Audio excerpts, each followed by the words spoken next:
Bueno, chin chin. Muy rica. Chin chin.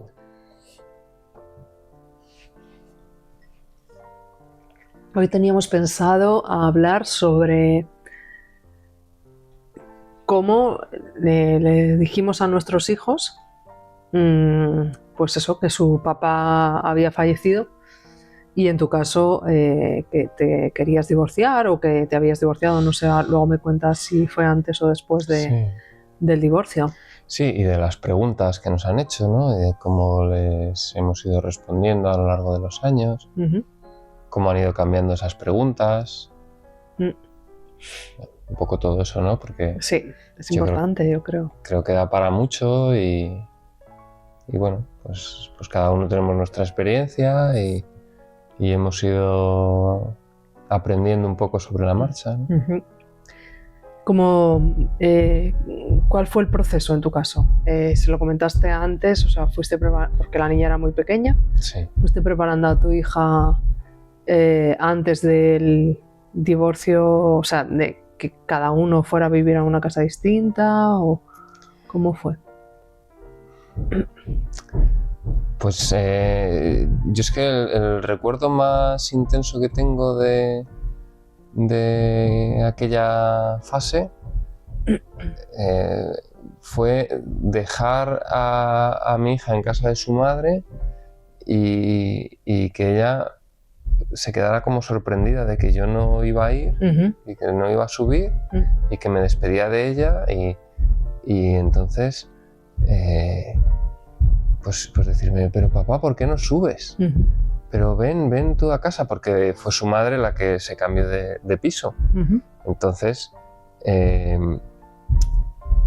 claro, no es que mi hija no entendiera por qué yo dejaba de vivir en la casa de siempre, sino que, pues bueno, yo no sé cómo vivió con su madre el hecho de aparecer en una nueva casa, pero sí sé que a mí me decía, oye, pues donde esté yo tienes que estar tú. Claro. Y la niña tenía 3 añitos, ¿no? Claro, porque en tu caso es custodia compartida, sí. Y la niña vive en casa de su papá y en casa de su mamá. Sí, establecimos una organización de días alternos que nos dijeron que no era muy buena idea, pero que yo creo que está funcionando muy bien, porque no da tiempo a, pues no lo sé, a echarnos demasiado de menos. O sea, siempre te echas de menos y a mí se me hace duro el día que no me toca con mi hija, sobre todo el fin de semana, porque son días alternos y fines de semana alternos. Pero se me haría mucho más duro si fueran semanas una alternas. Semana sí, claro. Una semana no. Y para la niña igual, ya no es una cuestión de, sino que la niña no os echa de menos en el sentido de que está un día con su papá, otro día con su mamá. Es verdad que la niña es pequeña. Yo creo que es el sistema que más normalidad te da, y si vives cerca y tal, pues bueno, no es difícil organizarse. Yo creo que en ese sentido lo estamos haciendo bien. ¿Y cómo lo explicaste a tu hija cuando te dijo, pero papá, sube conmigo, o sea, ven a casa, aunque sea la casa de mamá? Pues bueno, pues en ese momento respondes lo que te sale, claro, porque no sabes. Y yo le vine a decir algo así como que no podía, que en esa casa tenía que estar mamá y que yo tenía que estar en la otra, y que ella tenía 2 casas y que qué suerte que tenía 2 casas, 2 habitaciones con juguetes. Bueno, se lo intenté vender un poquito así, ¿no? Pero bueno, a ella no le convenció. La verdad que al principio le costaba muchísimo el separarse y bueno, por suerte ahora no tanto. Es lo bueno de que van creciendo y van... Que los niños se adaptan muy, muy bien, claro. Mejor de lo que creemos. Somos nosotros los que tenemos esas limitaciones y no nos adaptamos igual de bien que los niños. Lo van asumiendo, pero bueno, según vayamos hablando, si quieres, pues vamos comentando cuáles son las nuevas preguntas o las nuevas demandas, porque claro, una cosa es que ya ella asuma que yo tengo mi casa y su madre tiene su casa, Ujú. y otra cosa es que no siga presionando, Ya. que sigue presionando, claro. ¿Y antes del divorcio o sea, le comentaste algo? No, Pues no. no, era Fue muy justo ahí. pequeñita. Yo creo recordar que no. La verdad es que es sorprendente, pero no tengo muchos recuerdos Ujú, de aquella época. No sé si es que todo fue muy rápido o eran muchas cosas porque era la niña y esto, ujú, o que he preferido borrar de mi memoria, pero ya te digo, el recuerdo que tengo así como fijo, porque me dolió mucho también esa claro. situación, ¿no? El ver sufrir a mi hija por mi culpa, porque nosotros habíamos tomado esa decisión de separarnos y al final la niña sufría, ¿no? Y yo pues recuerdo volver a casa como autoconvenciéndome de que eso era lo mejor, Ujú, que bueno, aunque mi hija no lo entendiera en ese momento, aunque estuviera sufriendo, pero lo mejor para ella a largo plazo iba a ser que estuviéramos separados. ujú. Entonces, pues yo me hice ahí mi terapia en el camino hasta casa y ese es el recuerdo más fresco que tengo. No recuerdo, era pequeñita ella, 3 años, entonces no recuerdo haber tenido ninguna conversación preparándola Ujú. para eso. ¿Y tú cómo fue el principio Pues con tu yo en hijo? mi caso, con el fallecimiento de mi marido, lo primero que hice, a ver, yo tenía muy claro que tenía que decirle la verdad desde el primer momento. A ver, el tema está en que, claro, primero no te imaginas cuándo va a ser, pero el día en que es, claro, llegas a casa y, por ejemplo, en el caso mío, mi marido falleció por la tarde-noche, a las 8 y bueno, a las 11 o a las 12 ya no me acuerdo. Llegué a casa y en ese momento mi hijo se despertó, casualidades de la vida, estaba dormido y se despertó. ¿Estaba aquí con su abuela? Estaba aquí, sí, con su abuela. Era muy tarde. El caso es que mi hijo tenía 2 años y medio. Entonces, lo primero que le dije es que su papá ya no iba a venir, no iba a volver, no estaba. No le dije no iba a volver, le dije que ya no estaba, que estaba en el cielo y que estaba volando en una estrella. A ver, luego poco a poco, claro, te vas informando, vas hablando con psicólogos, vas leyendo libros. Yo de forma intuitiva le dije eso, que estaba volando en una estrella y que entonces me lo subí arriba, que yo tengo una terraza y entonces pues vimos el cielo y justo pues era una época de verano y pasó una estrella fugaz y bueno, aproveché para decir, mira, esa estrella en la que has visto, por ahí va papá, está en el cielo y, y está volando en esa estrella. Y bueno, al niño pues le pareció hasta una aventura que está haciendo mi padre. Entonces, yo creo que eso, yo no tenía ni idea de lo que tenía que hacer, pero yo creo que ahí acerté.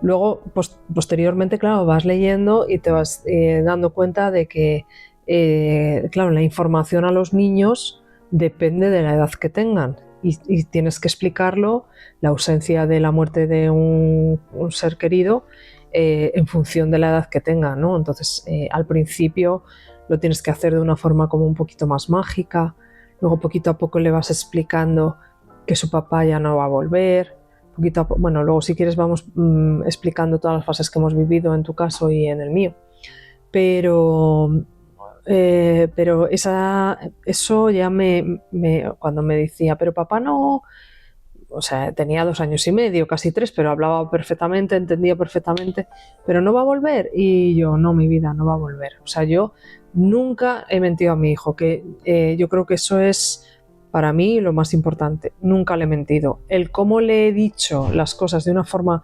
mágica, luego me he dado cuenta de que estaba en lo cierto, pero posteriormente. Ya.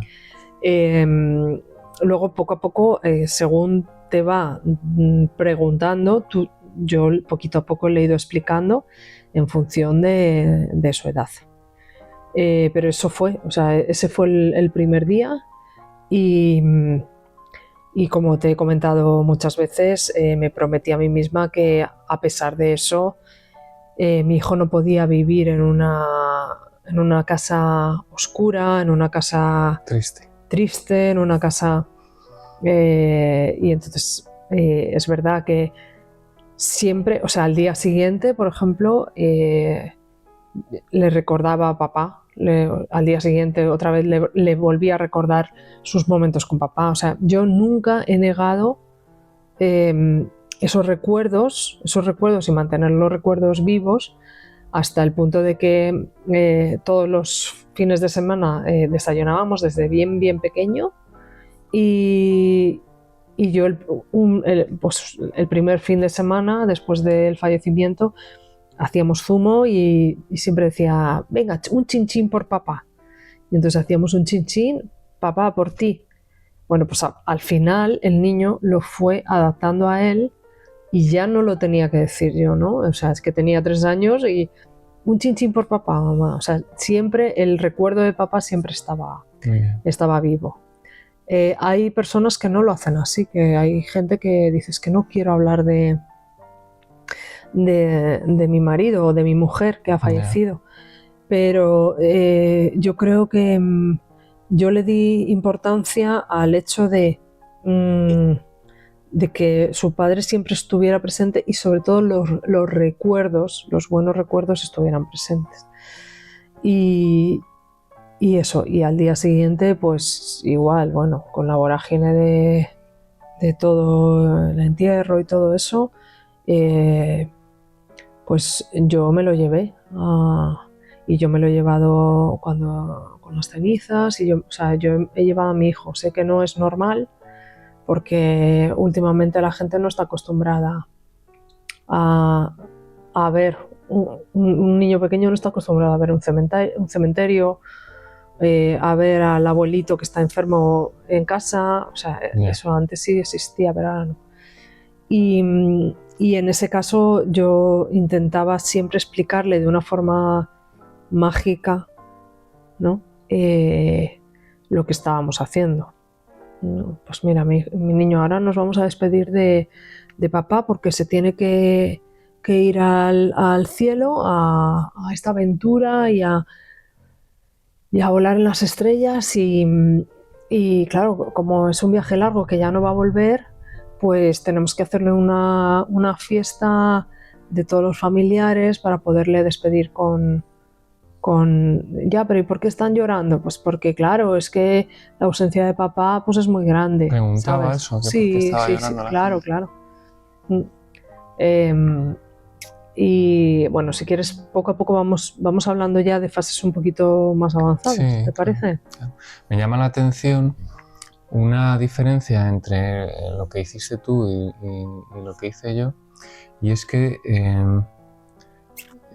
tú sí explicaste lo que iba a pasar a partir de ese momento y yo no lo hice. O sea, yo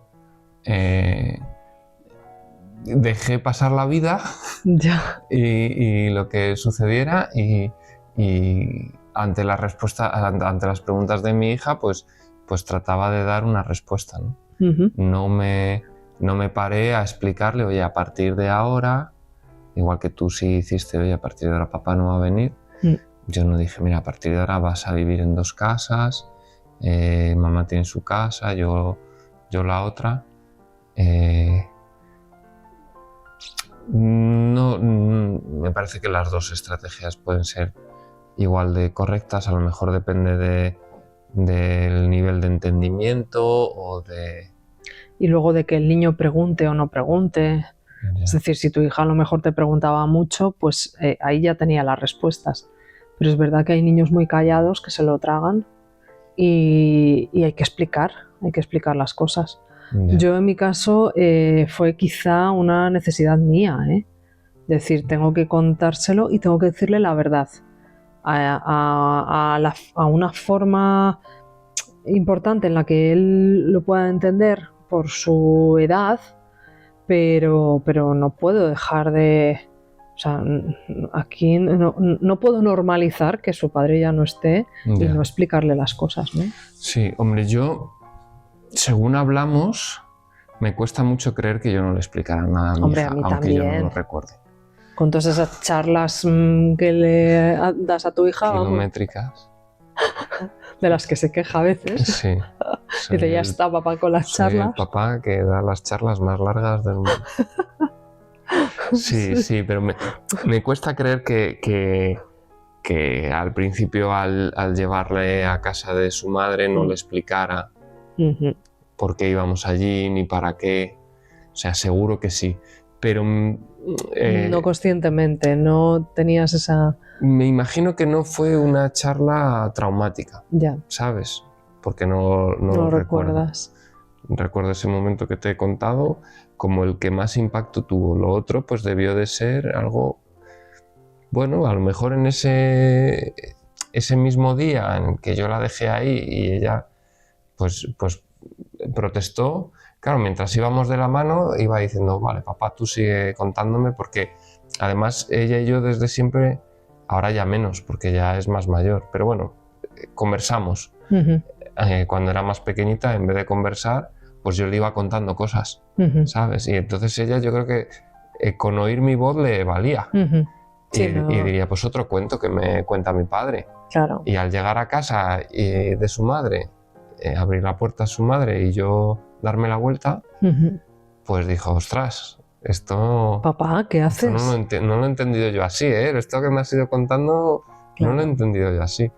Es probable que fuera así porque alguna explicación tienes que dar mientras vas de camino a casa de Claro, su seguro. madre, ¿no? Y posteriormente, cuando la niña poco a poco ha ido creciendo, ¿te ha preguntado, te ha...? Claro, sí, pues siempre tienes la pregunta de por qué, ¿no? De por qué ya no estáis juntos, ¿no? Y yo como siempre se oye por ahí que los niños como que asumen la culpa Sí, de se creen que sí, que son culpables ellos, ¿no? Claro. De El divorcio de hecho los mi hija padres. me lo llegó a decir. Yo no creo que ella tenga sentimiento de culpa sobre eso. Pero sí que me llegó a decir que si yo no hubiera nacido, seguiríais Sí. con mamá, seguirías con mamá. Porque claro, coincide en el tiempo. Ujú. De hecho, yo la explicación que le he dado, pues bueno, tiene que ver un poco con eso, ¿no? Mientras no éramos padres, pues bueno, éramos compatibles hasta cierto punto. No sé si hubiera durado más o si hubiera durado menos la relación. Pero fue con la paternidad con lo que ya las discrepancias se hicieron Mayores. Claro, ya no era posible. Entonces, es verdad que fue la paternidad, pero claro, no es culpa de la hija. Es culpa de lo diferentes que somos los padres. Sí. Que es que es tremendo cómo no nos damos cuenta del barrizal en el que nos metemos hasta que nos hemos metido muchas veces, ¿no? Yo como padre separado y me imagino que todos los padres y madres separadas del mundo dirán, ¿cómo no lo vi venir? ¿Sabes? Y cómo no me separé de esta persona antes de tener los hijos. Que ahora, pues bueno, aparte de ser una complicación para mí, tengo a un crío pequeño, pues oye, que echa en falta a su padre o a su madre, que bueno, está como ese estigma, tienes como ese estigma de que le falta algo, ¿no? Que que el resto de niños sí tienen, ¿no? O le falta a su padre en un momento determinado o le falta a su Bueno, pero nunca les falta. No, Siempre están. pero bueno, de alguna forma es pues no lo sé, yo creo que todos los niños separados tienen tienen esa carencia, ¿sabes? Yo creo que es una carencia al final, el que no estén los dos padres en casa, le quitas algo al niño, ¿sabes? Porque aunque sea simplemente compañía o... No, simplemente no les estás enseñando a lo mejor el amor de pareja. Claro. Para el futuro, yo en eso sí que... O la toma de decisiones, o el conversar, o el discutir. Sí, exacto. En pareja, la capacidad, ¿sabes? de discusión, de negociación, de formas de educar. Es verdad que, claro, los niños, en tu caso y en el mío más, pues claro, les falta esa perspectiva que no tienen otras familias, claro, más o menos estructuradas, como se llaman estructuradas, que yo soy muy... Sí. Y luego yo creo eso, pero bueno. que a los hijos también les gusta, no sé por qué, les dará seguridad o algo, ¿no? Pero les gusta ver a su papá y a su mamá juntos y queriéndose.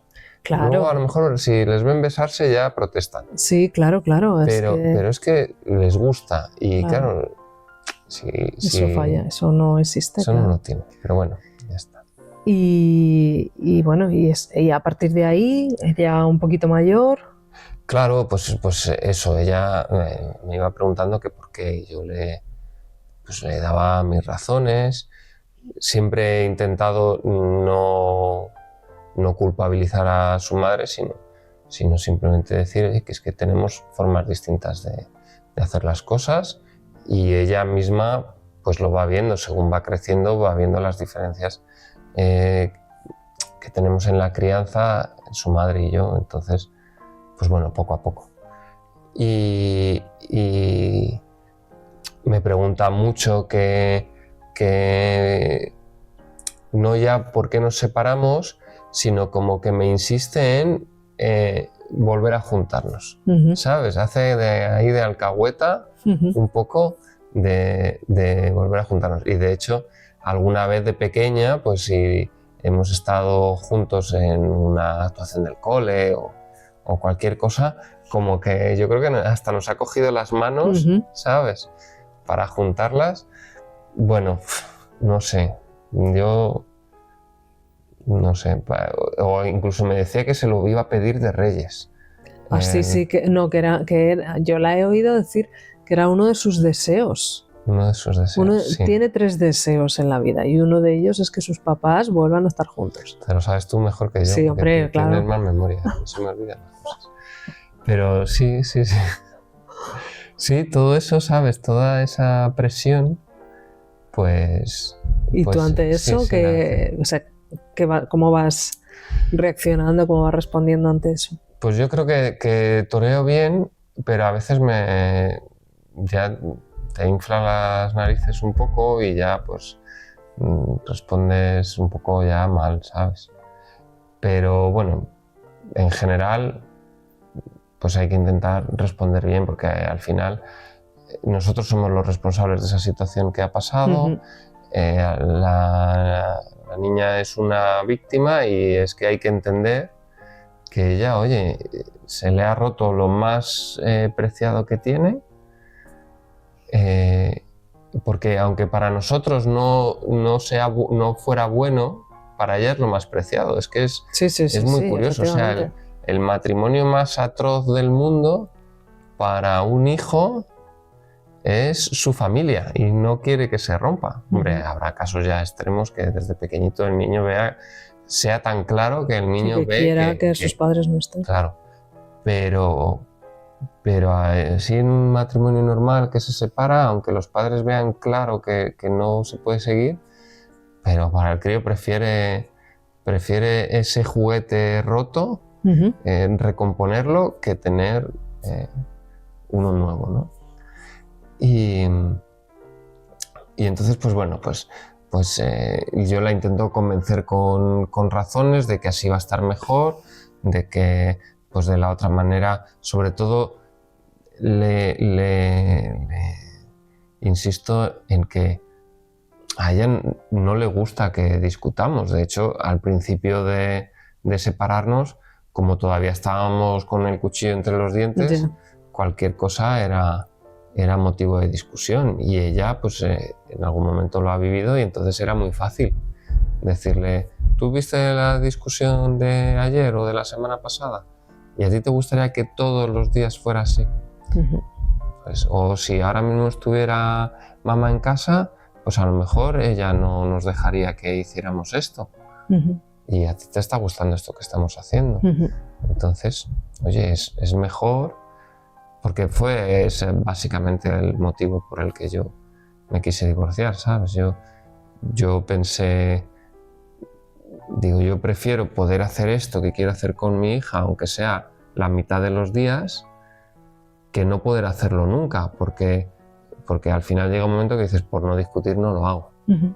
¿sabes? Sí, son formas de ver la vida distinta, formas de educar a un hijo distinta. Claro, Pues es que al final dices, estoy viviendo una vida que no es la que yo quiero vivir. claro, y al final dices, joder, yo Como me padre, tomé, en este caso, claro. claro, yo me tomé la paternidad como un objetivo principal en mi vida. Ujú. Y dices, es que esto me lleva al fracaso, Ujú. ¿sabes? Claro, claro. En mi empresa principal, ¿no? De estos años. Ujú. Había que hacerlo y yo creo que por suerte tuve el valor de hacerlo. Igual que si en tu trabajo no consigues las metas que te habías propuesto o estás en un sitio, pues bueno, que no estás haciendo lo que quieres hacer, te sientes frustrado y sientes que has fracasado en tu carrera profesional, pues yo creo que en este caso es parecido, ¿no? Y bueno, en todo en la vida. En cuanto a pareja, pues si no consigues una relación amorosa como la que tú deseas tener o te habías planteado tener, pues te sientes fracasado. Y yo creo Sí, que pero es verdad que no somos valientes a la hora de tomar esa decisión de decir, es que no va más. claro, Cambio pues de vida. yo por mi Nos parte, cuesta. igual que a lo mejor en otras situaciones de mi vida no fui lo suficientemente valiente como para luchar por el éxito en esa empresa, en este caso yo creo que sí lo fui. Ujú. Y entonces, pues gracias a Dios no tengo que arrepentirme. O sea, al final lo que te quiero decir es eso, ¿no? Que al final la paternidad y la maternidad es una empresa. Una empresa no en cuanto a una fábrica o una fuente de ingresos, es una empresa en cuanto a A proyecto. a un en cuanto- proyecto. Muy bien, en cuanto a un proyecto personal. Ujú. Y si no quieres fracasar en ello, tienes que hacer todo lo posible por sacarlo adelante. ¿Y cómo reacciona la niña cuando tú le dices, es que no es posible y tal? O incluso hay veces que te enfadas y le dices, mira ya. Claro, ya te lo expliqué ayer. Claro. Sí, pero no lo hemos grabado. No, digo que ya te lo expliqué ayer, que se lo digo a ella. Le ¿sabes? dices. Le digo, oye, ya me lo preguntaste ayer, ya te lo expliqué. Yo creo que ya quedó claro ayer. Ya, ¿sabes? porque ella busca otro tipo de Porque ella respuesta. insiste, bueno, yo creo que muchas veces también los niños hablan y preguntan por rellenar el tiempo, Ya. ¿sabes? O sea, hay veces que no se dan cuenta y bueno, lo que quieren es charlar. Entonces, pues bueno, lo que tú le explicaste ayer, en cierto modo, o a lo mejor no estaba preparada para entenderlo y por eso te lo vuelvo a preguntar Claro. hoy, o casi que... O quieres reforzar un poco el decir, venga papá, sí que me contestaste eso, pero ¿realmente tú estás, de verdad no tienes intención de volver con mamá o no tienes...? No sé. O prueba por si acaso he cambiado de opinión. Claro, No claro. sé por qué, ¿no? Pero sí es verdad que se da el caso de preguntar un día y luego al día siguiente preguntar lo mismo. Hombre, lo bueno y la estrategia que tú tienes es que que eso no pasa en todas las parejas de divorciados, es que tú no hablas mal de la otra parte. Entonces yo creo que ahí la niña también está, a lo mejor te preguntaba más por eso, porque dices, ostras, pero si no estás hablando mal de... Porque en otros casos es como más evidente, ¿no? Como si estás hablando mal de mi papá o estás hablando mal de mi mamá, pues lógicamente yo no te voy a preguntar como hijo, ¿quieres volver con mamá, con papá? O sea, ni se les pasa por la cabeza, yo creo, ¿no? Quizá a lo mejor te preguntan si algún día lo has querido o... Sí. Claro, o eso, la culpabilidad de habré sido yo el causante de vuestro divorcio. Pero yo creo que en tu caso, como no hablas mal de su mamá, pues claro, la niña estará un poco confundida al decir, bueno, pero no hay ningún problema, vuelve con ella, quizá, ¿no? Es posible que sea por eso. Por ahí. Sí. Luego, pues alguna vez pregunta por cosas que hayamos podido hacer juntos, de si hemos ido y tal, ¿no? La típica... foto a lo mejor de hace 15 años y ella tiene 9 y dice, y yo no estaba ahí, pues claro, no estabas, pero claro, si estaba su padre y su madre, pues a ella le sorprende no estar, ¿no? Pero bueno, eso al final no genera conflicto, esa situación, es simplemente una situación divertida. Pero bueno, sí, básicamente, por resumir, una vez que ya se pasa la primera pregunta de por qué no estás tú en casa de mamá, porque no te creas que me preguntaba por qué no está mamá en nuestra casa, eso no me lo preguntaba. Yo me imagino que cuando estaba con su madre, en casa de su madre, no preguntaba por mí, ¿sabes? Simplemente en el momento del intercambio. Del encuentro, claro.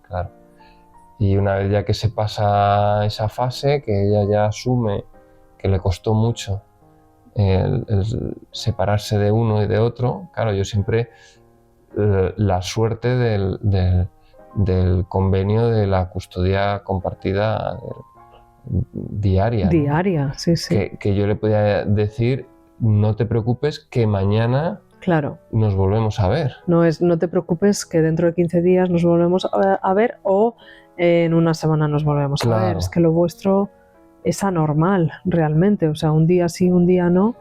Claro, es anormal en los divorcios. Pero para mí la suerte de poder dejar a mi hija en el colegio y que ella sepa que yo no la voy a ver esa tarde, pero tan pronto como al día siguiente por la tarde la voy a recoger yo del cole, es que es tan sencillo, ¿sabes? Le echas cuenta y dices, pues mira, hoy vas a ir al cole y mañana te recoge mamá, o sea, esta tarde te recoge mamá, en casa de mamá, como yo ya sé las rutinas que haces esto y haces lo otro, y luego mañana vas al cole y ya te recojo yo. Y entonces, como para subirle un poco el ánimo, y vamos a hacer no sé qué y no sé cuántos, ¿sabes? Como para, no lo sé, acercarle un poco más ese día, ¿no? Ese día siguiente que nosotros nos íbamos a ver, pues nos vamos a ir al parque o vamos a jugar a no sé qué y lo vamos a pasar genial, ¿no? Y entonces ya me notaba yo como que el ánimo se le subía. Sí. Y ya no estaba pensando en la ausencia, sino que estaba pensando en oye, qué en bien. El reencuentro, claro, otra vez. En volver otra vez a jugar con su papá. Que al final estaba a la vuelta de la esquina. Y yo le decía, se te va a pasar volando. Y bueno, esa era un poco la estrategia. Y yo creo que ha sufrido, como todos los niños, en tu caso y en el mío, y todas las de las personas que estén como nosotros, ¿no? Ha sufrido, pero yo creo que eso le ayudaba a sobrellevarlo. Y hasta ahora que ya tiene 9 años, que ya, pues bueno, empezar a lo mejor a hacer otro tipo de preguntas y tal, pero bueno, que si quieres hablamos ahora, porque me gustaría que me contaras tú, pues bueno, una vez pasados esos primeros, que no sé si fueron días o semanas en las que tenías que hablar de, pues bueno, de la ausencia, pues no sé si tu hijo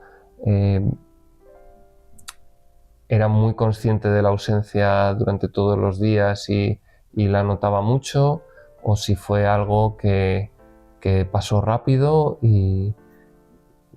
A ver, hombre, sí la notaba. Ten en cuenta que era un niño, o sea, era pequeño, entonces, y su padre era un padrazo. Entonces, claro, no es lo mismo que a lo mejor su papá hubiera llegado a las 10 de la noche todos los días, sino que tenía todas las tardes para estar con su hijo. Entonces, yo creo que eso sí que lo notó. Es verdad que, claro, te vas dando cuenta después por la reacción y los comentarios que van teniendo, pero claro, al principio te crees que la mayor ausencia es la de su familia y la mía, ¿no? Pero luego te das cuenta de que tu hijo también, o sea, sufre.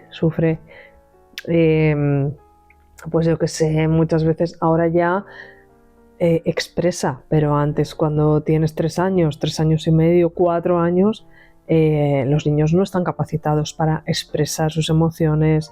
Entonces, claro, tú tienes que interpretar de alguna forma. Sí, es todo, ¿no?, más a nivel subconsciente, ¿no? Claro, hombre, por ejemplo, mi hijo tenía pesadillas, tenía miedos nocturnos, o sea, ese tipo de cosas yo sé que le han venido de esa ausencia, no le han venido de ver una película, ¿no? Sino que le han venido de esa ausencia y el decir, a lo mejor de incluso sentirse desprotegido de alguna forma porque no está su papá.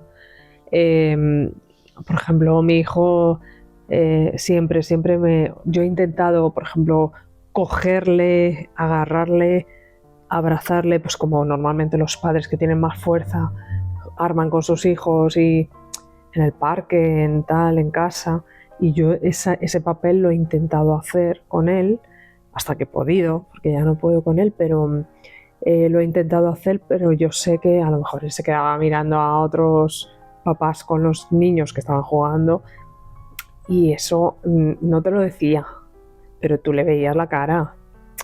Entonces hay que tener muy en cuenta no solo lo que verbalizan, que es muy importante, sino las caras que tienen, la emoción a lo mejor de rabia sin saber por qué, por ejemplo el hablarse mal, el decir, o sea, luego ya poquito a poco con ayuda, porque luego también mi hijo necesitó ayuda de un psicólogo, y poco a poco con las herramientas que primero cuando ya yo estoy un poquito más fuerte, porque claro, el problema es que tú emocionalmente estás muy mal, entonces yo he llorado siempre delante de mi hijo, siempre, y no pasaba nada. Yeah. Pero yo también quería que él llorara y yo veía que no lloraba. Entonces, pero porque no lo verbalizan. Luego ya poquito, eso te digo al principio, entonces hay que estar muy pendientes, que ahí la contradicción, ¿no? A ti se te ha caído el mundo, entonces tú estás pendiente de tus emociones. Y aunque estés viviendo en familia con tu hijo preocupadísima y tú eres la tutora y tú eres la responsable de ese niño, pero no te das cuenta de sus emociones porque tú estás en una montaña rusa de emociones. Yeah. Entonces es verdad que ahí esas señales son muy importantes. Y luego que yo creo que con un niño pequeño estáis como en planos distintos, ¿no? O sea, como tú dices, tú tienes una forma de vivirlo y un crío de 2, 3 años tiene otra forma de vivirlo.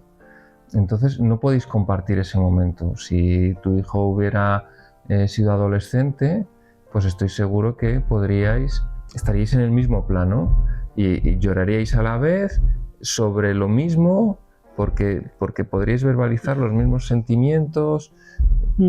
Bueno, quizá a lo mejor en la adolescente pues tendría unos momentos de rabia y de, ¿sabes? Y de, bueno, de negación, a lo mejor un poquito mayores. Quiero decir que también hay que tener en cuenta esas señales, que no sean...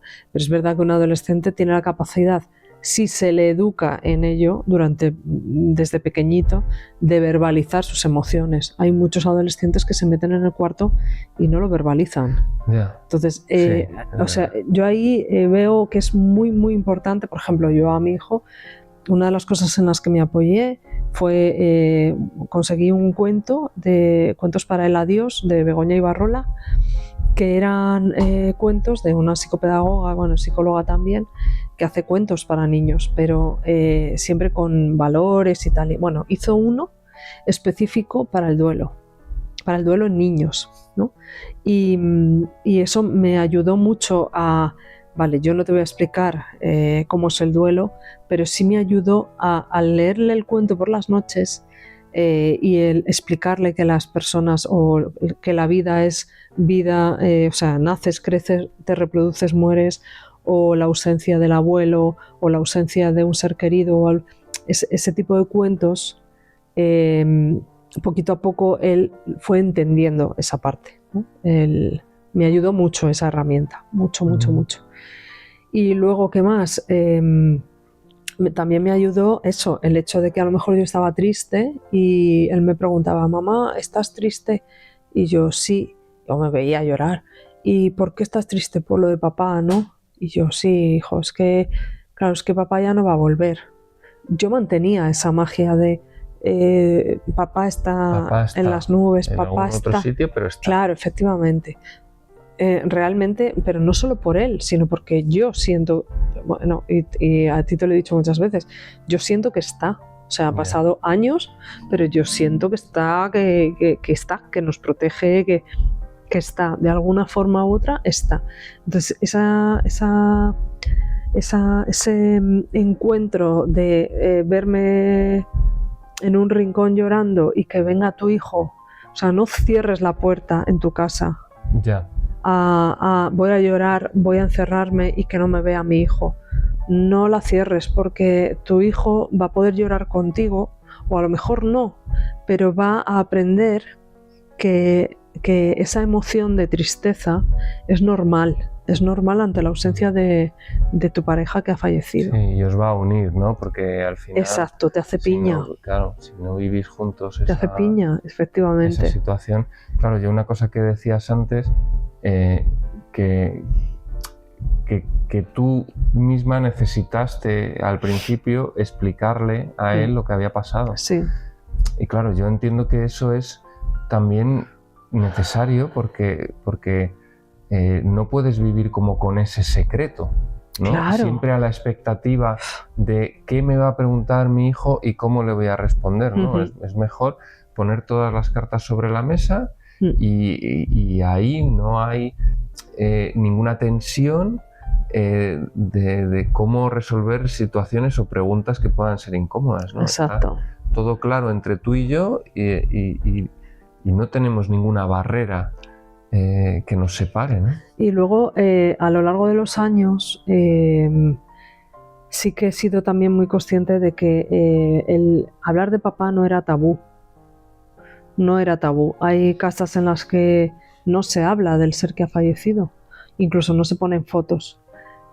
Para mí, y yo creo que sí que hemos hablado en otros vídeos, que era muy importante buscarme el apoyo de las fotografías, incluso ¿y cómo era papá? Mira, te voy a poner un vídeo. Y yo le ponía el vídeo de papá, yo llorando a lágrima, ¿no? Tendida, pero yo le ponía un vídeo de papá, yo quería que escuchara su voz, quería un vídeo con él. Yo quería que viera cómo se comportaba papá con él y claro, él se sorprendía, se reía, tal, no sé qué. Incluso en las comidas de la familia, yo cuando a lo mejor me venía un recuerdo de algo que se estaba comentando en ese momento y estaba mi hijo delante, con la familia de mi marido, también he hablado de su padre. Es decir, sí, porque papá... Y entonces, claro, había veces que la gente se sorprendía como diciendo, pero estás hablando Estás hablando de él, ¿no? Hay veces que Estás hay trayendo gente... el mal rollo Claro, a la mesa. y al contrario, no sé si mal rollo, sino ¿por qué ahora, no? Pero para mí era muy importante el normalizar el hecho de que hablar de una persona que ha fallecido, pero que al fin y al cabo es una persona que has querido y que es tu padre. Es que hay que hablar de él, no pasa nada, hay que recordarlo. Sí, yo creo que además tú estabas como con la misión de regalarle a tu hijo todo lo posible que pudieras de su padre, Sí. y si eso surgía en una comida familiar, pues Sí, ahí no se pasa lo dabas. nada, efectivamente, no pasa nada. Es que le estoy cambiando de ropa y, oh, mira, como papá hacía y te decía no sé qué, pantalones, y le cambiaba los pantalones. O sea, es verdad que luego el niño poco a poco fue creciendo. Por ejemplo, en una Semana Santa le estaba llevando al cole, estaba en infantil todavía, tenía, no sé, 4 años o 5 años, y le llevaba al cole y ya nos han explicado lo que es la Semana Santa, ¿no? El que Jesús muere, le asesinan, muere y resucita. Y según llegábamos al cole me dice, vale mamá, ¿y por qué papá no ha resucitado? Toma ya. O sea, ¿por qué Jesús resucita todos los años, ¿no? ¿Y por qué papá no ha resucitado? Pues esa pregunta se lo pregunté yo a un cura y yo decía, ¿cómo puedo explicar a mi hijo que su padre no resucita? Es que es verdad. Claro. O sea, ese tipo de cuestiones de que a lo mejor estás en un momento normal y te suelta ahí una de ¿y por qué tal? ¿Y por qué? Y tú, es igual que en la guardia cuando dicen dibuja a tu familia, tienes que poner a papá, a mamá. Efectivamente. Y claro. Y cuando te viene la niña con eso, dices, claro, ¿qué pasa? Que mi hija tiene que hacer el dibujo distópico. Que todo el mundo le va a preguntar que por qué falta ahí uno o por qué ha hecho... Y yo muchas veces se lo digo, tú preséntate en el cole como tú consideres que te tienes que presentar. Y muchas veces dice, pues claro, se presenta y dice, pues mi papá ha fallecido y, o sea, pero porque ya poco a poco, claro, lo normalizas, desde bien pequeño ya lo normalizas. El problema viene cuando los otros niños dicen, ¡ah! Tu padre ha fallecido. Claro, o sea, él se presenta, su carta de presentación es yo tengo una mamá, mi papá está en el cielo, y resulta que lo que a él le parece ya normal, entre comillas, porque de un día para otro, que de ahí hablamos de las sensaciones y de el expresar las emociones, ya mi hijo a lo largo de los años cuando está hecho polvo o cuando echa de menos a su padre ya lo dice. Mamá, estoy mal, echo de menos a papá. Y yo, ¿por qué, hijo? Digo, pues yo también lo echo de menos. O sea, ¿por qué tú vas a echar de menos a papá y no lo vas a decir? No pasa nada, dilo. Dilo. Y he conseguido eso, que mi hijo exprese esas emociones, que no sea yo la que le tenga que explicar, la que le tenga que sacar, ¿no? Sí, o interpretar su estado de ánimo. Porque las fases del duelo son iguales para los niños pequeños que para los adultos. No, es que no son iguales. Y no. Están la época de negación, sí, también están especificadas, pero la época o sea, es más una época de aceptación, la época de negación. Bueno, ahí hay una parte de rabia, pero eso es más la parte de, o sea, gente más mayor, adolescentes, niños un poco más mayores, que ahí sí, o sea, eso es muy parecido, pero las emociones se expresan de otra forma. Entonces ahí hay que tener también muchísimo cuidado con la época de los adolescentes. Claro, y a lo mejor es cierto que la orfandad en un niño pequeño, a lo mejor ese duelo se perpetúa a lo largo de los años en cuanto a que hay fases que no corresponden a cierta edad, ¿no? O sea, a lo mejor un niño pequeño de 3 o 4 años no pasa por la fase de rabia o de decir ¿por qué a mí? Pero cuando llega a la adolescencia ya sí tiene una mentalidad que se permite esa pregunta y dices, ostras, pues tu padre falleció hace 10 años a lo mejor, claro, pero estás ahora haciéndote esa pregunta de ¿por qué a mí? Ahí hay una curva emocional, efectivamente, en la que, bueno, a mi hijo, por ejemplo, esa fase ya la ha pasado y no tiene 11 años todavía. Yeah. Esa fase de es que mi vida, mamá, desde el primer momento ha sido una mierda. O sea, eso me lo ha dicho mi hijo. Yo sé a lo que se refiere. Claro. No es sí, que porque... Ha empezado con el hándicap de... ostras, es que fíjate... O sea, mi vida es una mierda. Mi vida es una mierda mi padre no está. ¿Y por qué mi padre no está? Y el de los padres de otros niños sí. O sea, es más de comparación, de decir, ostras, porque yo no estoy viviendo lo que están viviendo mis compañeros, ¿no? Sí. Eso me ha pasado también. En parte, ese sentimiento es compartido con las diferencias que pueda haber entre los niños que su padre ha fallecido y los niños que sus padres están separados, ¿no? Claro, pero en vuestro caso es como más de culpabilidad. En el caso de mi hijo no es que se sienta culpable por la muerte de su padre, sino que se siente desdichado de alguna forma, ¿no? Sí, es decir, pero sí, como que tiene tengo menos que vivir que el esto? resto, ¿no? Claro. Que le falta algo que el resto tiene gratis, porque sí, porque... Bueno, pues porque ha nacido en otra cuna, ya está, no es más. Pero yo creo que sí, que mi hija, y yo creo que debe ser un sentimiento compartido entre los niños de hijos divorciados, que se ven como con menos que el resto, ¿sabes? O sea, el resto van su papá y su mamá y de la mano y se van los tres juntos o tantos hermanos como tengan y ella pues no puede hacer eso porque o no está su papá o no está su mamá. Entonces yo creo que sí, que tiene ese sentimiento de, ostras, yo tengo algo menos que los demás, ¿no?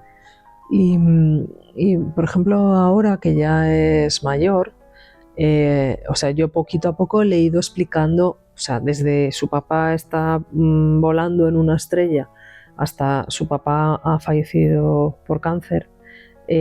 Claro, yo a lo largo de los años le he ido introduciendo el por qué, pero ¿por qué papá ya no está? ¿Por qué falleció? O sea, luego ya el fallecimiento, ¿no? Lo que es el fallecimiento. Y luego a partir de ahí, ¿y por qué falleció? Pues por una enfermedad grave que no tuvo cura en su momento. Y ya poco a poco, estos últimos años, pues, ¿pero por qué falleció? Por cáncer. Ah, ¿y qué es el cáncer? Ya le explicas, ¿no? ¿Qué es el cáncer? ¿Qué es lo que provoca el cáncer? Bueno, etcétera, etcétera, etcétera, ¿no? Quiero decir que él sigue. O sea, él no para de preguntar y decir, ¿pero por qué? Yeah. De otra forma, pero ¿y por qué? ¿Pero por qué no lo cogisteis a tiempo? ¿Pero por qué ha sido tan rápido? ¿Pero por qué? ¿No? Bueno, por eso esas fases por ejemplo, esa fase de ¿pero por qué ha pasado? Esa fase es la primera fase de negación del duelo de un adulto. Es una de las cosas que dices, ¿pero por qué a mí? ¿Pero por qué? ¿No? Esa rabia y tal. Yeah. Y en cambio en los niños que desde pequeñitos poco a poco van preguntando, pues claro, tú tienes que dar respuestas a eso. ¿Lo entenderán? ¿No lo entenderán? ¿Estarán de acuerdo? ¿No estarán de acuerdo? ¿Seguirán con esa mini rabia interior? Pero hombre, tú siempre tienes que estar abierto a responder, ¿no? A decir, en mi caso yo lo siento así, lo necesito. No puedes negar, no vamos a hablar ahora de tu padre, no vamos a hablar de... No hablamos del cáncer porque no es momento ahora, no. No, yo creo que la estrategia de guardar la porquería debajo de la alfombra... Al final la alfombra nunca se convierte en una montaña de mierda y no puede ser. Y yo me imagino que a tu hijo pues le le surge el miedo de que, oye, si le ha pasado a mi padre, ¿por qué no le va a pasar a mi madre? Efectivamente, sí, eso también lo hace. O ¿por qué no me va a pasar a mí, ¿no? Sí, eso, y por ejemplo, ahora que ya es más mayor, dice, mamá, ¿y tú cuánto tiempo vas a vivir? O voy a tenerte para toda la vida. Claro. O ¿y cuántos años voy a tener yo para cuando tú fallezcas? O que él sabe perfectamente lo que es fallecer, que no se fallece cuando uno quiere, sino cuando te toca. Yeah. Pero claro, esa sensación de, por favor, no me dejes, que ya he perdido a mi papá, yo no quiero que te vayas tú, ¿no? Y además lo bueno es que he conseguido, gracias también al apoyo de los psicólogos, que mi hijo hable. Yeah. Que mi hijo hable, que exprese. Es muy importante que exprese. Puede ser con canciones, escribiendo, hablando, lo que sea, pero que tú sepas que la sensación de intranquilidad o de tristeza que pueda tener, la verbalice, ¿no? Yeah. Es muy, muy, muy importante. Ahora, aunque en mi caso, aunque siguen un poco las preguntas o los intentos de reunión, yo los veo cada vez como menos habituales, ¿sabes? Y yo creo que ahora el tema es, en el caso de personas divorciadas, una nueva vida, ¿no? La nueva vida. Cómo ella, además, yo creo que, fíjate, con 9 años solo, yo ya la veo que ella ahora lo que tiene es como una especie de vínculo de responsabilidad que no me gusta nada, pero que lo tiene ahí, ¿no? Y entonces ella siente como que tiene cierta obligación de acompañamiento de su madre y de su padre, ¿no? Uh-huh. Entonces ella se ha autoerigido como... ¿Autoerigido? ¿Erigir? Erigir. Es que no sé. Yo creo que sí, ¿no? Sí. Bueno, se ha nombrado... Sí, es lo mismo. Está, como un bien nuestro. Entonces, si yo le digo, me gustaría que algún día tú y yo viviéramos en otro sitio, no, porque yo no puedo dejar a mamá sola, que yo lo entiendo, Uh-huh. ¿sabes? Y yo tampoco quiero que su madre se quede sola ni nada de eso. Pues yo creo que, bueno, habrá cada padre como quiera. A mí me gustaría tener la custodia completa, se dice. Yeah. Uh-huh. No sé. O sea, yo me gustaría tener mi hija para mí, ¿sabes? Entonces, bueno, y me gustaría que algún día surgiera eso, ¿no? Y entonces, a lo mejor me equivoco al verbalizar y decir, pues me encantaría que tú y yo viviéramos aquí algún día. Y a lo mejor ni siquiera le planteo el hecho de decir, viviéramos tú y yo aquí algún día todos los días, Yeah. ¿no? Pero claro, ella ya hila y dice, ya papá, pero es que si yo vivo aquí no podría estar en casa de mamá porque eso está muy lejos. Claro, ese tipo de pensamientos vienen en vacaciones, cuando estás en un sitio idílico y dices, yo quiero vivir aquí siempre. Sí, sí. Entonces te baja a la tierra tu hija y te dice, a ver, papá. No puede ser porque yo tengo la obligación de estar martes y jueves y fines de semana alternos con mi madre, ¿no? Este es el nuevo tema de conversación que saca mi hija ahora, que ya no es ni el por qué no te quedas en casa de mamá, ni es el por qué no estáis juntos o cuándo vais a volver. Uh-huh. Ahora el nuevo tema que tenemos es, no, yo tengo la responsabilidad como niña con 9 años de no dejar a mi madre sola, así que olvídate de que tú y yo algún día... Hagamos planes juntos, claro, más tiempo del el que habéis acordado. Efectivamente, y eso de vivir tú y yo algún día en un lugar paradisíaco como padre e hija, pues no puede ser, papá, porque a mamá no se la puede dejar sola. Uh-huh. Y yo, pues... Bueno, esa sensación yo también o sea, esos comentarios yo también los he tenido, ¿eh? Con mi hijo, teniendo en cuenta que yo tengo mucha relación con la familia de mi marido fallecido, pues claro, yo muchas veces cuando digo, me encantaría vivir aquí contigo y pasar de todo el mundo y tú y yo aquí hacer la vida y tal.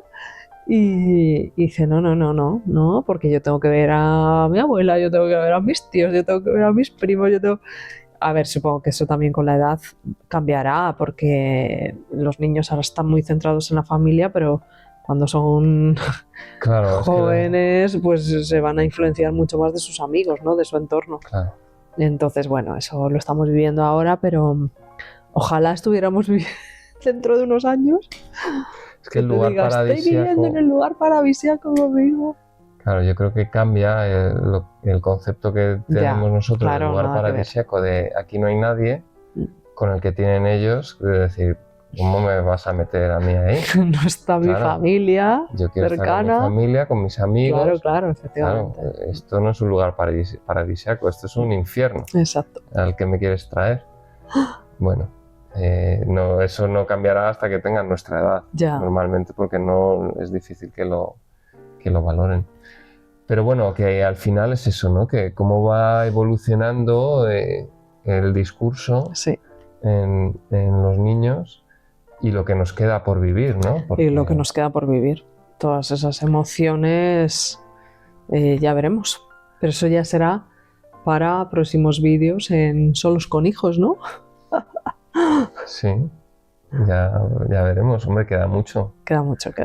Muchos años, porque yo hasta la adolescencia o preadolescencia, que yo creo que ya está llegando, porque ya me empieza a llamar bro, mi hija. Entonces, creo que ya está llegando. Pero bueno, me imagino que no cambiará mucho el discurso hasta llegar a esa fase. Sí, lo importante es que lo capeemos, como tú dices. Eso es. Hasta la próxima.